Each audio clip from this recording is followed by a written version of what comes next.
pacte d'engagement entre les sénateurs pour le sauvetage d'Haïti. C'est déjà prêt? D'accord. Merci.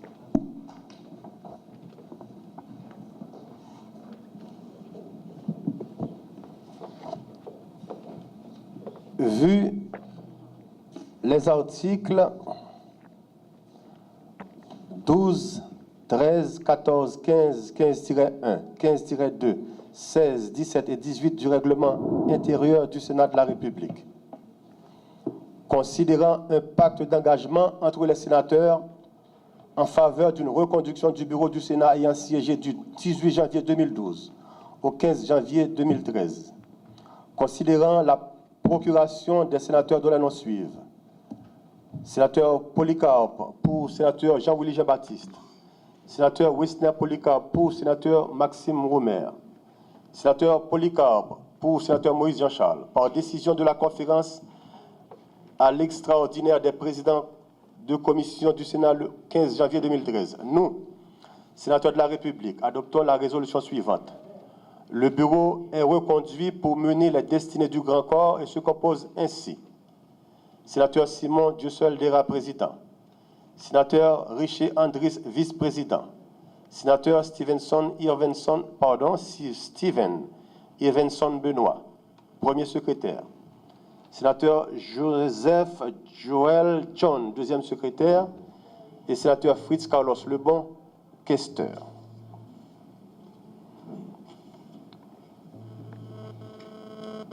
Fait au Sénat de la République le 15 janvier 2013. Suivent les signatures des sénateurs ici présents dans la salle. Je jure et promets d'exécuter et de faire exécuter fidèlement le règlement du Sénat et de diriger ses travaux avec calme et impartialité.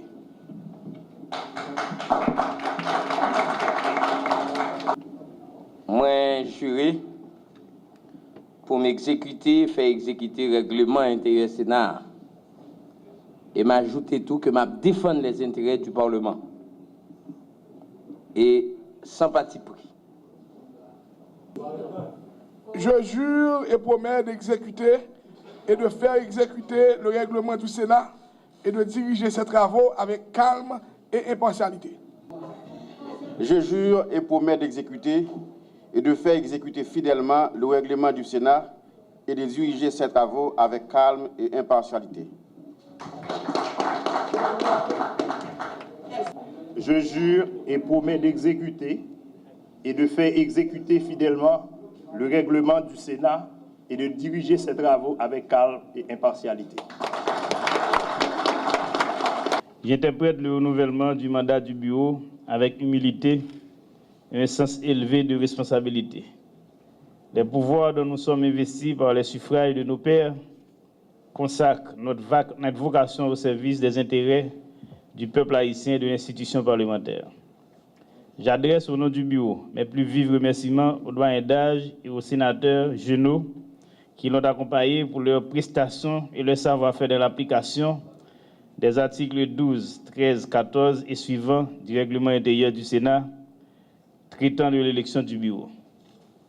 Je salue la confiance que nous accorde le Grand Corps et lui renouvelle notre engagement à accomplir dans l'honneur, la dignité, les devoirs de notre charge et les missions qui nous sont dévolues par la Constitution et les impératifs d'une gouvernance efficace et sécuritaire dédiée au bonheur de nos mandats. Honorables sénateurs, le Bureau a reçu votre onction pour faire l'apologie des valeurs citoyennes et encourager la discipline du travail pour un rendement législatif et administratif que la société civile et politique exige de nous à grand renfort d'admonestation. Nous sommes parfaitement conscients des défis qui rendent virtuels nos efforts individuels, de faire du Parlement haïtien un monument qui inspire fierté et prestige aux enfants d'Haïti. La formule du changement est collective, institutionnelle, plurielle. Avant d'adresser l'égoïsme, il n'est point besoin d'appartenir aux archétypes, le sage, le saint et le héros, pour donner des résultats et connaître le succès.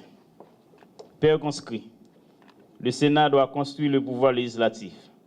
pour pérenniser la légitimité démocratique et dégager le premier visage du changement des effets de l'exécution des lois.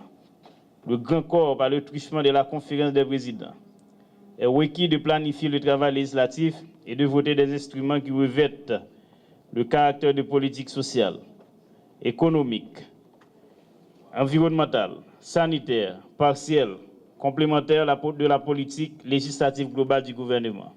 Mesdames, Messieurs, chers collègues, nous avons besoin d'un agenda législatif, d'une majorité fonctionnelle et d'une technostructure d'encadrement au Sénat pour concrétiser le projet du bureau, qui est également mien, de construire un Parlement moderne, proche des mandats et des départements évoluant dans un climat d'harmonisation des pouvoirs exécutifs et législatifs. Nous nous engageons à veiller à l'érection du palais législatif dont la première pierre a été récemment posée par le Premier ministre et les présidents des deux chambres à la fin du mois de décembre 2012. Nous prendrons également les dispositions qui s'imposent pour inaugurer le centre d'études et de recherche législative en gestation et implanter les maisons du Parlement pour lesquelles des provisions budgétaires sont prévues. Pères conscrits, mettons-nous immédiatement au travail pour convertir la Chambre haute en outil permanent de production législative et de contrôle de l'action gouvernementale, en vue de polir et de requinquer le mode de conduite des affaires de l'État républicain.